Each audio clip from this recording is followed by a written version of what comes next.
do these two words, narratives and climate change, interact together? We will discuss it today with three experts, with Angela Morelli. She is the CEO and co-founder of InfoDesignLab, a socially conscious information design firm that helps companies and organizations turn complex data into meaningful narratives and unique visualizations. Good morning, Angela. Good morning.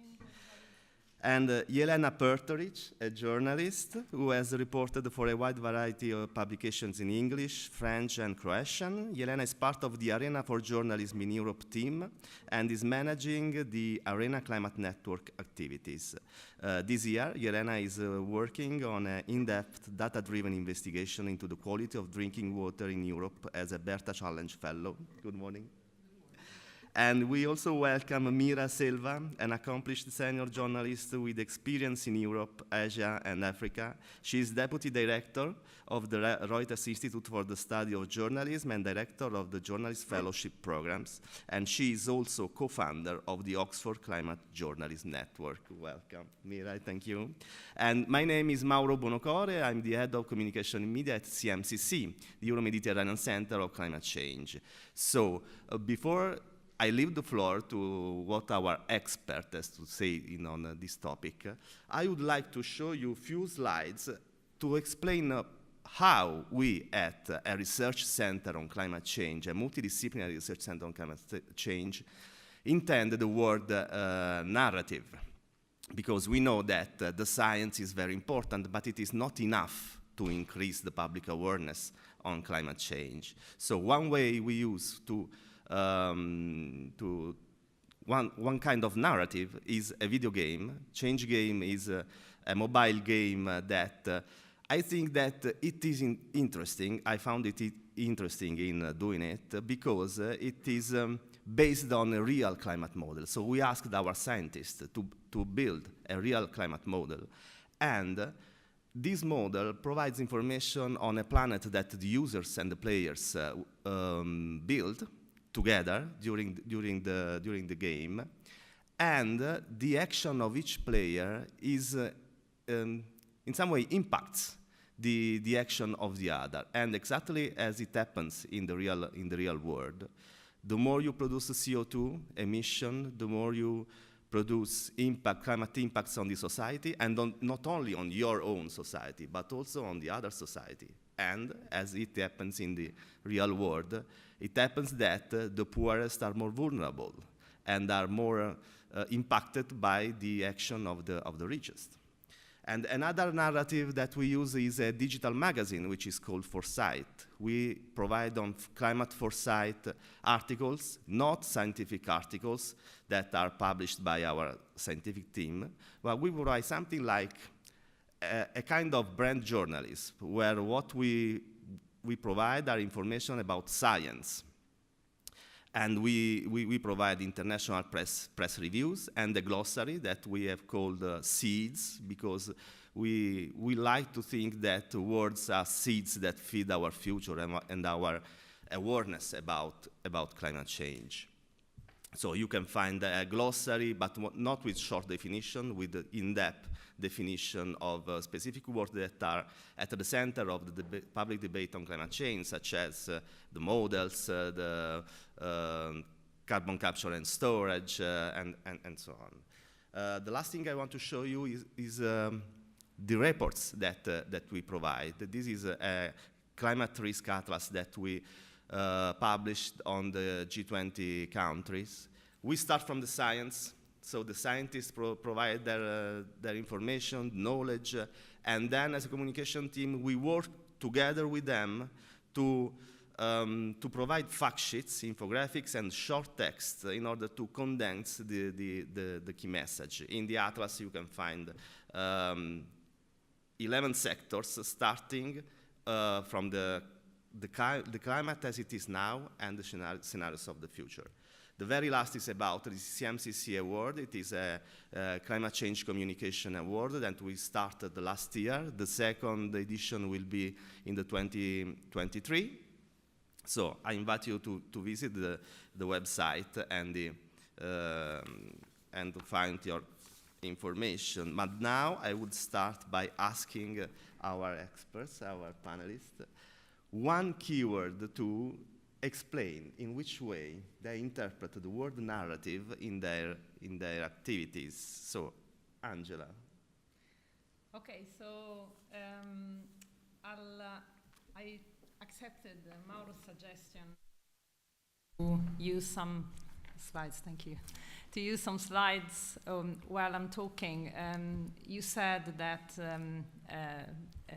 I am the CEO and co-founder of this small socially conscious information design firm, InfoDesignLab, which is basically a lab because we collaborate with different professionals, different people that have different expertise. And our goal is really to work with them to turn data into meaningful narratives and unique visualization. So the word narrative is actually very important to us. And the keyword that defines the way I understand the word narrative in the context of visualizing climate science, but not just climate science, is the word journey.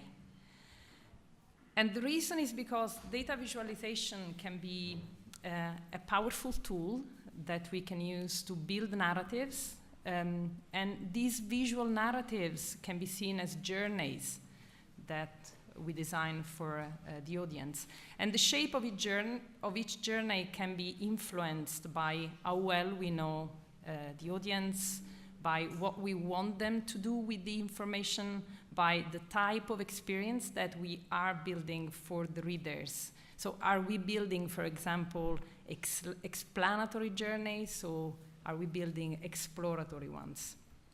So the shape of the journey is also influenced by the clarity of the message that we are trying to communicate. It is influenced by the way we use visual attributes such as size and color and layout and typography and labels and text, all to guide the users through this journey where they process the information, they understand, or they are empowered to make informed decisions, or they are moved to action, which is probably the most important, but also the most difficult thing. Now, the thing is that when I think about the word journey, for some reasons, I think automatically about something that is beautiful and inspiring. But when it comes to communicating climate science, we can, of course, experience beautiful journeys, but we can also experience very difficult ones that are full of confusion, that are full of misleading messages, that are full of biases sometimes. And as readers, we often blame the scientists. But as designers and communicators, we are part of the science communication problem. Because we have a responsibility of bringing to the table not just our expertise in using colors and typography and labels and aesthetics, but we have to bring to the table our knowledge in creative processes, in information design, in systems design, in service design.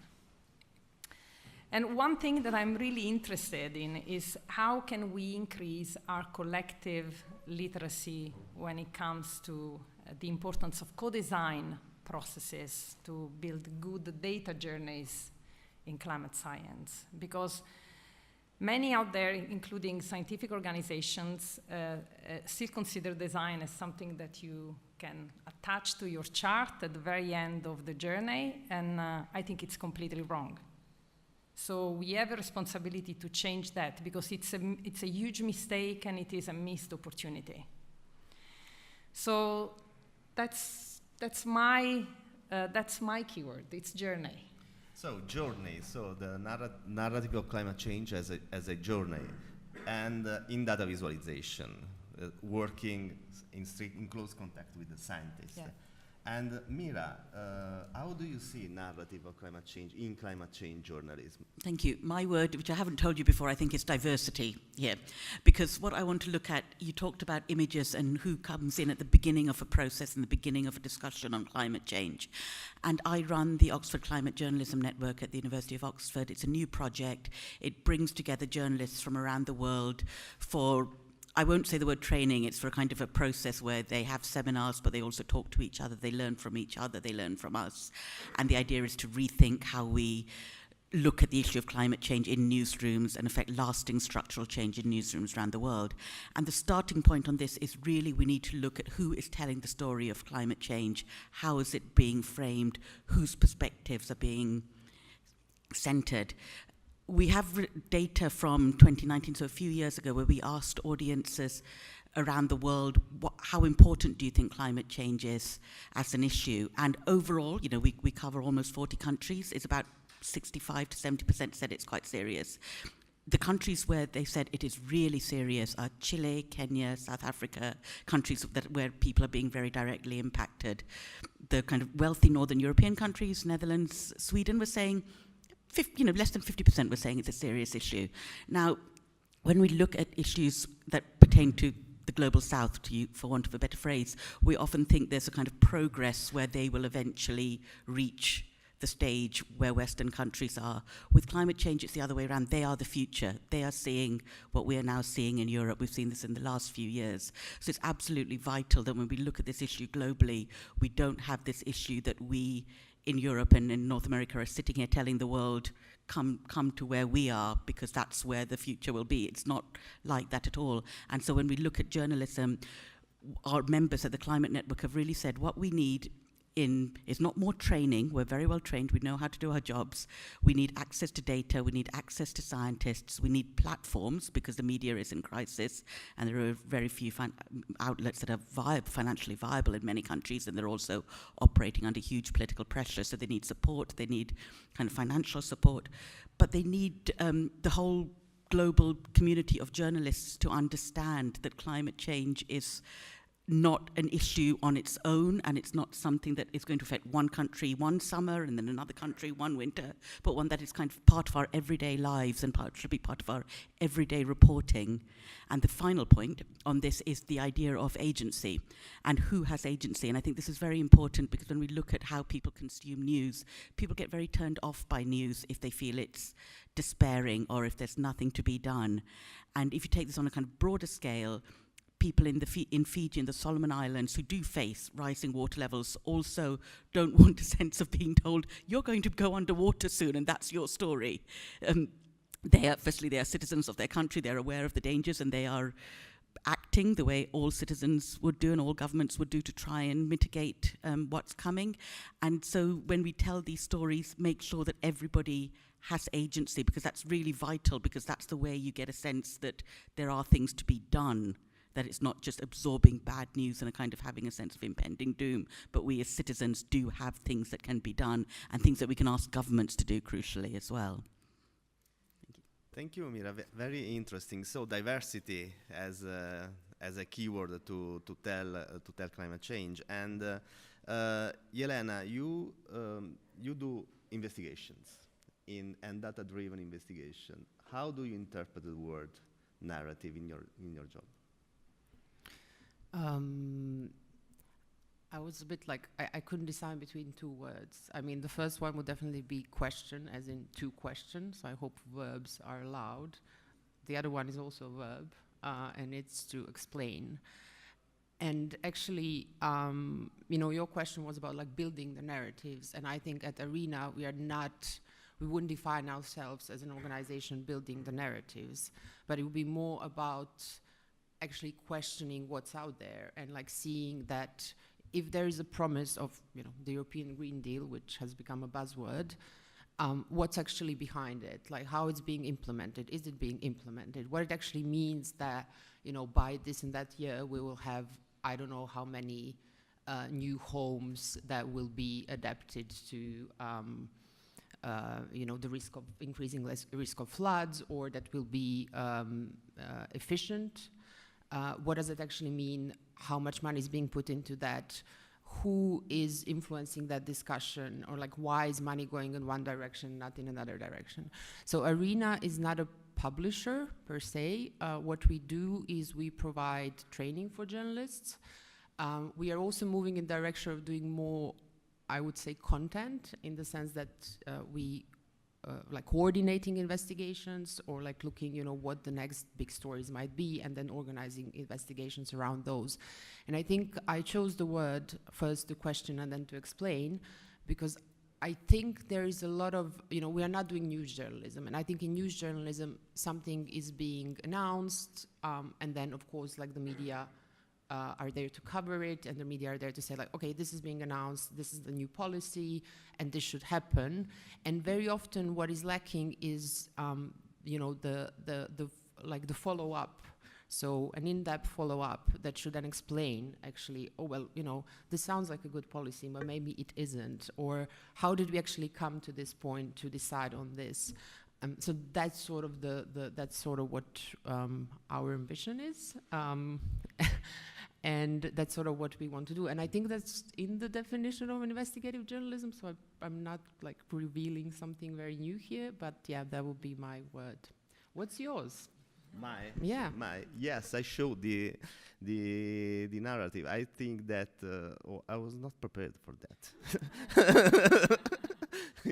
And I think that my word for narrative is systemic. System, yes, because we do need, as CMCC, we carry on a very multidisciplinary research, because we cover all the chain of the research on climate change, from the models to the impacts and to the risk assessment, and in different fields. I think that we do need to look the full picture. You can stay only on one sector. You really need the full picture. So you have to look at the interaction. It's systemic and interaction. But if I talk another minute, I can find other tens of words. So I will shift to the next questions. And I would, because you found all words that imply some interaction among people, among persons. So.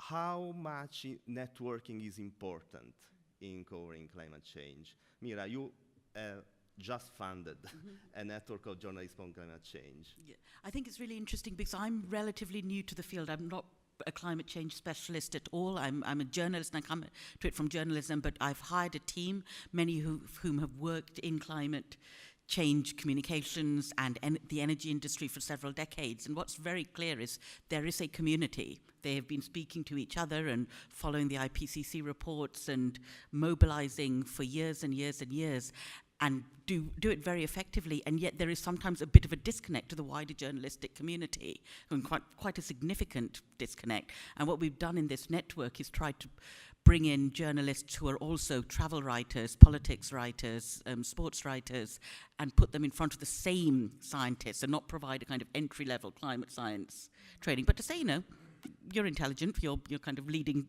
journalists at leading media outlets, you know, come into the conversation at the level it's at the moment. And it's extraordinary that people are really pleased, they can completely understand, they can keep up. They've just never really been given the chance and the time to join this kind of climate community. And it strikes me as extraordinary that it's been separate for so long, and it's only just beginning to be integrated. And how do you see the interactions among journalists and scientists?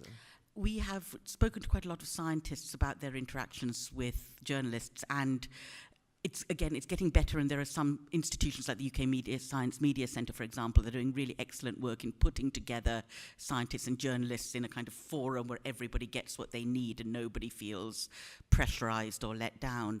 But I think the two big problems that scientists have in dealing with the media is that journalists are looking for the next big breakthrough, the next big discovery, and science works in increments. There are kind of slow, steady changes that, you know, mapped out turn out to be something really significant, but they genuinely struggle to get journalists to understand that, and they always, quite a lot of them have said they feel pressured, that when the journalists question them, they feel like they're being pushed to say something they don't want to say. And for most scientists, you know, the credibility amongst their peer group is far more important than the credibility amongst journalists. So they would rather not speak to the journalists and keep their credibility amongst their peers than go out there and be labeled a kind of media, oh, he's one of those publicity-seeking people. So, but I think also journalists need to rethink, and this is editors actually, because I think a lot of journalists on the ground fully understand this, but I think editors need to give the journalists space in the stories to report the scientific developments accurately, using the new tools we have, data visualization, infographics, interactives, to make it interesting rather than to try and make the text interesting by pushing it beyond what's actually being said. And in Arena, Jelena, you have a specific network dedicated to climate change. What is it? What do you do? Fair enough. So Arena wasn't founded as an organization that is specializing in climate change, but what Arena does is, as I said, training for journalists. So there's I'm not sure if I can advertise another conference at this conference, but there's this conference we have, and it's like a mid-career training for journalists in data journalism, in investigative methodologies, and a place where we sort of hope that new cross-border investigations will be hatched. And the idea of collaborating across the borders, it's something that's at the very core of the organization, because, and I think that this is the sentence I have been repeating always when talking about Arena, is that the world is globalized. We do focus more or less on Europe or countries that have some connection to Europe, but if you are a multinational company, you don't, your business doesn't stop at one border, right? You will be present in multiple countries, and who knows what you're doing in all these countries. If there's a policy that's being decided at the EU level, it's going to impact all the countries, not just in the EU, but in the surrounding countries and beyond. So what we always say, I think it's important to connect the dots, and this is why the networking is really at the core of and this is why we have networks. So the first one was on housing, the second one on climate, and now we're preparing a third one on food and water. And I think the idea is the same, saying hey, you're investigative journalists and you do great work in your countries, but you should talk to each other and you should exchange knowledge, and then you should, probably collaborate on certain topics. And that's super important. So networking is it's really, really what we have been trying to do and pushing people to do. Yes, because I think all the three networks are sub-networks of Arena, are connected, because housing, food and water and climate are strictly connected to each other. Yeah, we are not, I think there's a bigger conversation of how we network the networks. I don't have a good answer to that, but yeah, they can be interconnected. And I see, of course, especially with food and water and climate, you see there are overlapping issues, and you see that those networks should and could be connected under something more. Housing is, there are connections there as well. Yeah, I mean, the idea has always been to do this cross-border collaborations. We are also looking into, that's something, Meera, that you said of how journalists communicate with the scientists.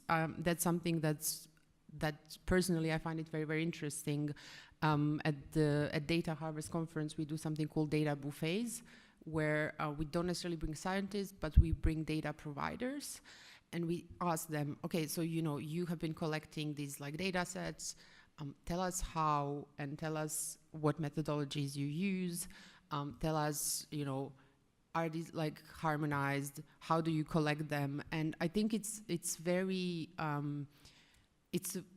it's a great experience to actually talk to people who are working, behind the scenes, who are not necessarily at the policy making level.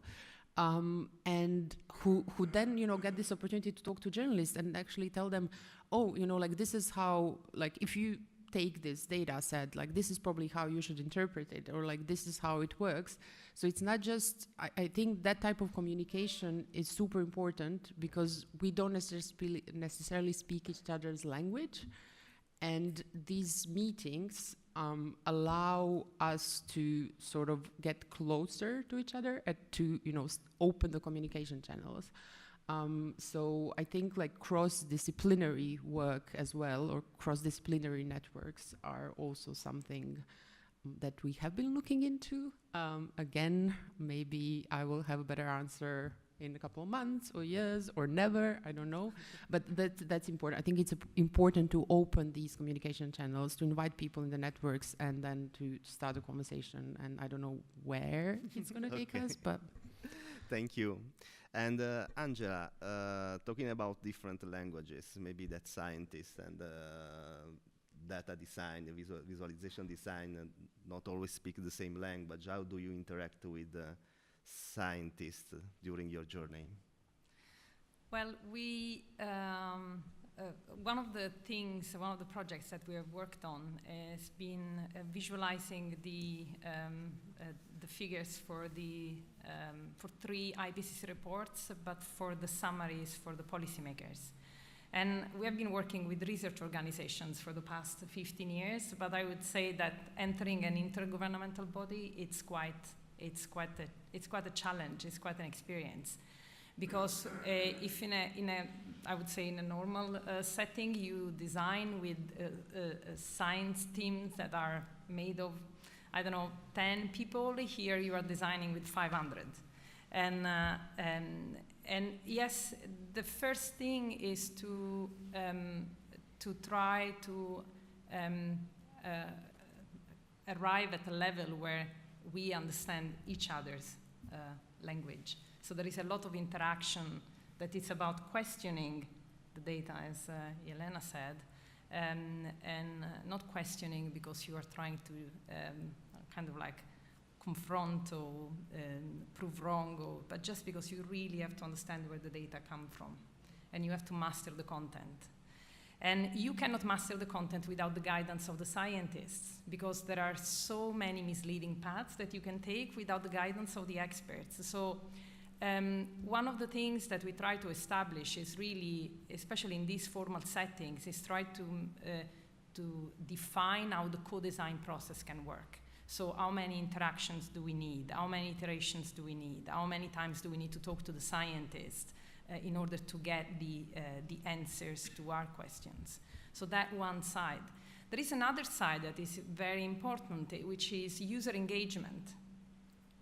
So we work as a bridge between the content experts and the policymakers, so the public or the audience that we are working for. So we need to understand how the end user is going to use what we are producing, how they interpret the data or the final visualizations, and we very often work with cognitive scientists in order to make sure that we get the answers we need. So it's really kind of like, it's like jiggling, it's like orchestrating many different bits and pieces. But it's important because if we want to question and we want to explain, and as Meera says, we want to take emotions into consideration, you cannot ignore the scientists and you cannot ignore the public. So it's constantly triangulating. And the last thing I would like to say is that when I think about the IPCC, I don't know if people here ask for feedback when you produce something or when you write something or when you create a chart. So in the IPCC context, when we design the visualizations over a period of, 8 or 12 months, in the past IPCC reports the physical science basis for the summary for policymakers. The visualizations received 1,500 comments from experts from all over the world, and they have to be addressed one by one. So meaning that as designers, we have to sit down together with the scientists to understand what the comment is about, to understand how we can improve. So we cannot become defensive. We have to accept and embrace the feedback and just incrementally and iteratively try to improve what you are doing, which is not perfect, because when the visualizations are published, You can imagine, you keep receiving comments. But it's the best we could have done with the collaboration of scientists and users, and finally also 500 delegates from 195 countries who has had to approve every single dot and comma and line on those figures all together. And those countries have very different interests.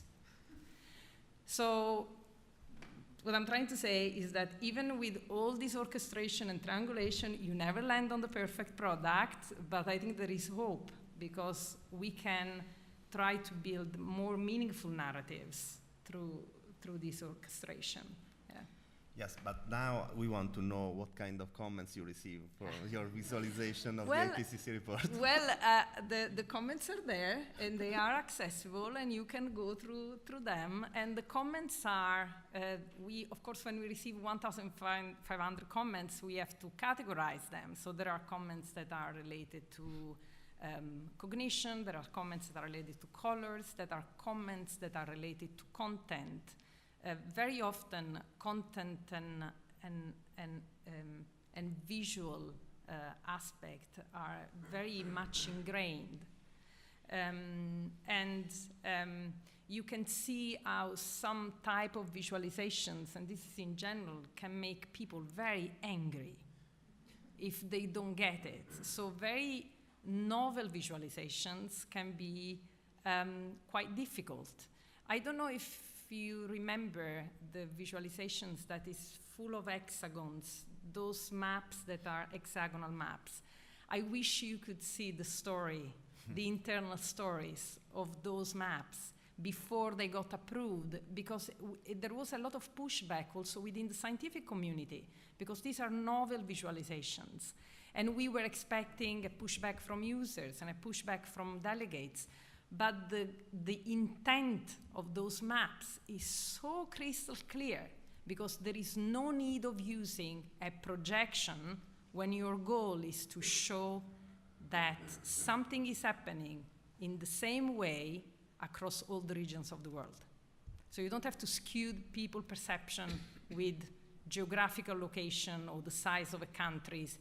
And on top of it, making invisible people from Fiji Island that will never see themselves on a geographical projection like that. Whereas you put those people and you make their hexagon as big as the one from USA, and you decolonize geography. And you are fair, because there is a lot of emotion when it comes to climate science. It's not that we have to separate rigor and accuracy and emotions. When I witness what I witnessed during the approval of the IPCC, you immediately see that it's not just about numbers. It's never about facts. It's always about emotions. And climate change is deeply emotional, because it's a life and death issue. Sorry, Thank you. Thank you, Angela. Thank you very much. And thank you. And Jelena, there is a feeling you have about how the audience perceive the work you do. A feeling, definitely, yeah. So as we are not a publisher, we don't have like figures. So our audience is partially journalists, and then their audiences, if I may put it in that way. So what I think we are seeing at the European level is that while in some countries the so-called climate journalism is well established, and there are a lot of people who want to report on that, on climate change or issues related to climate change, and they have audiences that are interested in that.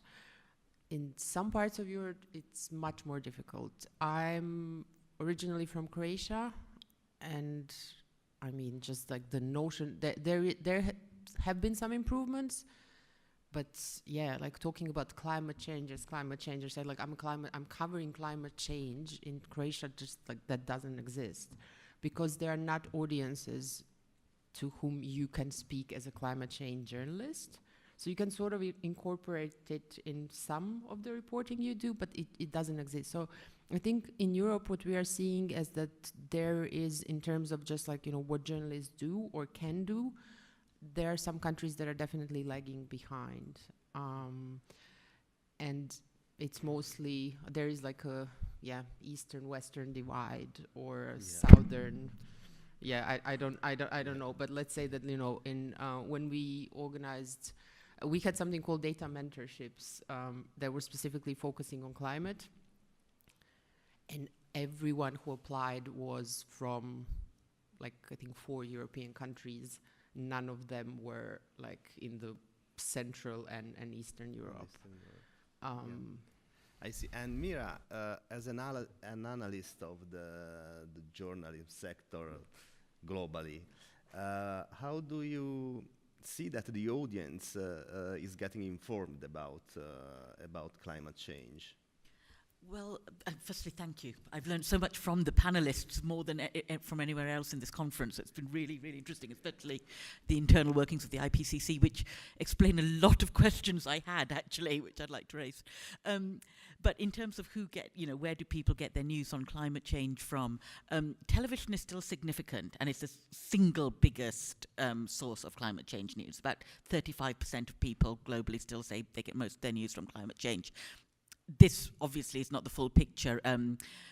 It's broken down by generations. So when you go down the generations, TV becomes significantly less important, and unsurprisingly, the digital space becomes more important. But also, crucially, who people get climate change news from starts changing when you look at younger generations. So for the younger people, it's not only that they're getting it from Instagram, Snapchat, but it's from influencers, it's from personalities, so it's from people they trust. Some of these people are celebrities, but many are scientists or data people or journalists who have taken this as their métier and their passion and are communicating very, very well.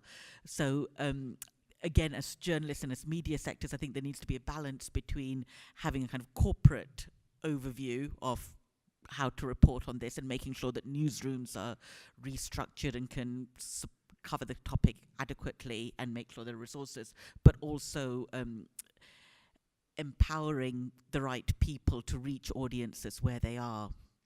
Because this is also a topic, younger people tend to not follow the news, they tend to not use mainstream brands, but they do see climate change as the single most important challenge facing their generation, and they want more information on climate change. So firstly, the legacy media is kind of failing the younger audiences by not taking this topic more seriously, but also we need to kind of accept that there is kind of a passion that is sometimes sits ill at ease with older people, who are more used to the idea of impartiality, objectivity and balance on all issues, but on climate change especially, I think it can be very hard to get the balance right between saying something in a kind of fairly neutral, distanced way, and then really coming much closer to activism and saying, this is vital, guys, and the younger generation do want that kind of passion and strength of conviction in their reporting. Thank you. And in a second, I will open the floor for questions if there are from the audience. But talking about IPCC, the Working Group 3 report was just released. And I know that journalists does not generally prefer to talk about narrative, but they prefer to talk about explaining the fact, as Jelena told before. And but also talking about fact, you make a choice, so about what fact you want to put up in your article and so on. And just after the release of the SPM of the Working Group 3, which is on mitigation, so the solutions on to cut and reduce CO2 emissions, for our magazine Foresight, we made a press review of international media, and it was impressive on how the narrative of the media was the now or never narrative. So while in my opinion, there were a lot of other messages. For example, that a message could be that the energy transition is convenient, is cheaper than not to do the transition, that technologies are more cheaper than 7 years ago, that producing energy is more feasible now.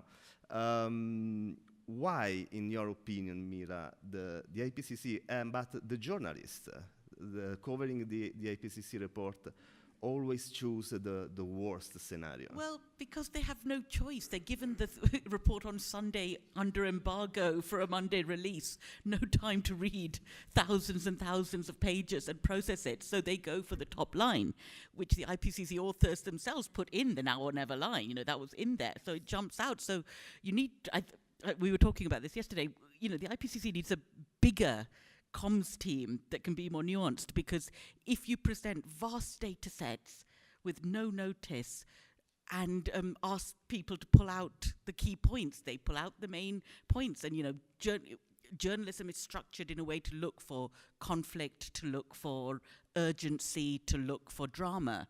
And when you have a kind of big report, that's what they pull out. Now, there is another conversation about is that useful, and there's conversations about solutions journalism. But the IPCC report in itself, the solutions were there. It was about mitigation. It was literally the whole topic. But it is up to the process to enable the newsrooms to have the time and the tools to write those stories as well. Yeah. Yes, I know that it is a problem in the IPCC process of publication. But Angela, also when you visualize the data and the scenarios, so the different hypotheses about the future and how the climate change will change in the future and how it will provide impacts on the society, do you feel that people has got a special look at the worst scenarios, or they look the full picture? Because you generally provide 4-6 scenarios, and they are quite different. Yeah, I mean, the thing about scenarios is, first of all, to make sure that we make the general public understand what scenarios are, because people think that scenarios are predictions, but it's not a crystal ball. It's just possible futures, and we are not attaching a probability to those futures, right? Is what can happen according to the type of actions of the energy and behavioral choices we make. I think that the worst case scenario is always very attractive because, as Meera said, we tend to fear drama, but we are also very attracted by drama, and it's kind of like, you know, we get shaken up a little bit by that. There is a huge responsibility probably in media to make sure that we contrast that attitude, because it's not just about the drama, it's not just about the worst case scenario. It is a lot about what it is now in the present and what we can do now. So it's now or never. It's true. Many people have used that sentence, but as Meera said, was coming straight from the press conference, and I think it's been a very conscious message to try to bring the attention to the present, because that's what we need. We need political will, and we need action now. The way I find very interesting, when you hear scientists talking about scenarios, you start dreaming. Some of them are so excellent communicators that it's very beautiful to listen to them while they talk about future scenarios. But when you look at scenarios, those are line graphs with SSP 1.9, SSP 2.5. It's very hard to see any emotion in there or to see metaphors. So I think as communicators and as designers, the confidence interval, and if you add the uncertainty and the confidence intervals, but there are so many beautiful stories in there. So as communicators and designers, I think we have the tools to to guide the conversation, to make sure that we can improve the way we communicate them. And they can be more appealing for young generation. They can be navigated through our phones, not just on a PDF report, hopefully. Yeah, so that's my take on and that's why also because I suppose that co-design is very critical in your work. Absolutely. That's. I mean, we cannot come up with what the audience would like to receive, would like to see, just based on our own assumptions.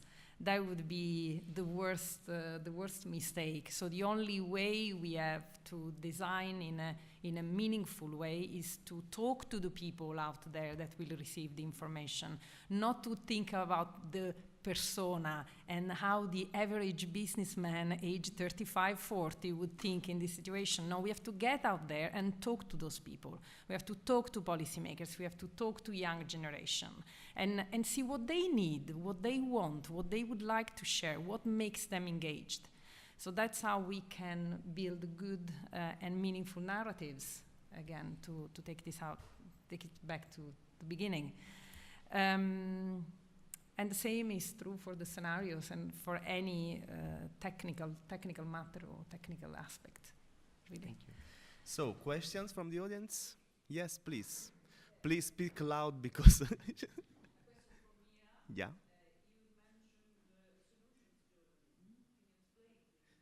Yes, so, sorry, Meera, I have to repeat the question. So the question is a comment on solution journalism. So the idea of solutions journalism is to address this problem that journalism is negative and critical and makes people feel depressed and ultimately stop engaging with the news. So the idea of solutions journalism is to give a sense of empowerment. So you as a citizen are reading the news, and in this news story or this news visualization or video, there are actions that can be taken. There are kind of ways forward. That's kind of the idea. Solutions journalism can be misinterpreted to basically mean PR or greenwashing in this context, where it can be companies putting forward eco-solutions in order to hide, the wider systemic damage they're doing to the environment. So I think the IPCC report on mitigation is really interesting because it's essentially trying to do solutions journalism in the original sense of the word. It's trying to say, okay, this is the crisis and we're not going to downplay the crisis. We're saying it's a now or never. So here's what we can do now. We're not talking about, okay, it's too late.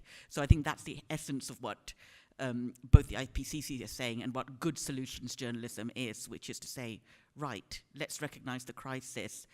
Let's look at ways forward without allowing ourselves to be manipulated or given publicity, given free publicity to other actors. And are editors ready for solution journalism? Not if you call it solutions journalism. I think that phrase seems to really put people's teeth on edge amongst the editors who tend to be, more traditional, from more traditional outlets. I think there are a lot of journalists who completely understand it, and a lot of editors who do get it and get the principles of it. But there is also a sense of what drives people, what engages people, and so this is about newsroom metrics and data, and how do you use the data you get in a newsroom over who's engaging in stories. And what we found in certain newsrooms is it's not about providing good news stories, which is what solutions journalism is often framed at, but giving the stories behind people. So the refugee crisis in Sweden, for example, when newspapers started really going and speaking to the refugees and writing the stories of who they are and what they want, they found that it really drove engagement to their site. It found that people, readers were staying, they were willing to pay for those stories, but it also changed perceptions of what these refugees were doing in this community. And that is kind of a very good example of solutions journalism, so to speak. Yes, great, thank you. Question?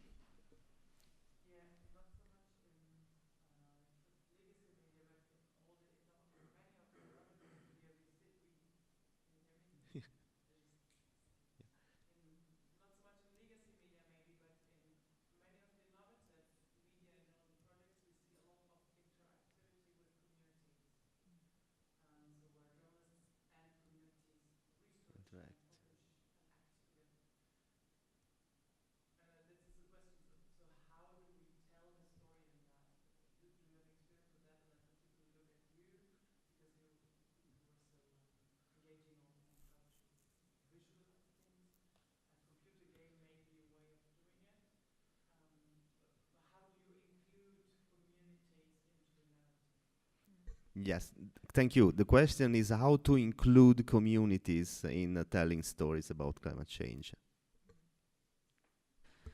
Well,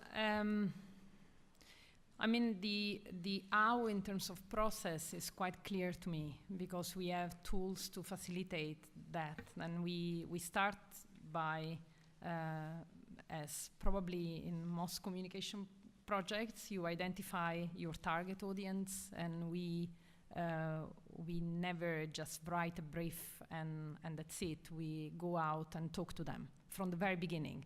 So what we do is we call them in-depth conversations, which are not interviews, but we interview, or we have these very informal conversations with our target audience at the very beginning, when the data are still in development, when we have no idea how the design is going to look like, but we just go out and talk to these people to understand what they care about, to understand where they consume information, to understand what makes them passionate, what makes them scared. And we gather many insights, and those insights kind of like give us some indication of where we should go. And then what we do, we start collaborating with the scientists, and it's very beautiful to see how the in-depth conversations can shape also the discourse with the scientists, because suddenly we are not just focusing on the data and focusing on how and what I want to communicate, but we shift the perception and we start thinking, how do those people that we have interviewed will receive this? So you have to shift the co-design process and center it in the mind of the people who will receive the information from the very beginning. So we have many facilitation tools that help us doing that. We engage with the users in different, we call them touch points along the process. So in-depth conversations is one way. And then we have one-to-one interviews when we have prototypes already. And we have user testing on larger scales when we have cognitive scientists. And then just down the line, when we can only afford just tweaks, we keep embracing the audience to see what they think. And that's fantastic, because we use the co-design process to start raising engagement. So when we launch something, we know that there will be a number of people out there that understand what we try to do, that feel engaged and close to the content. I would say that these are tools that can be relevant for data visualization, but for any communication project, really. Thank you. Our time is over, I'm sorry. We have no time for other questions, but I think that you can ask our speakers outside the room. Thank you. So thank you to Angela Morelli, to Jelena Prtoric and Meera Selva, and thank you to you for attention.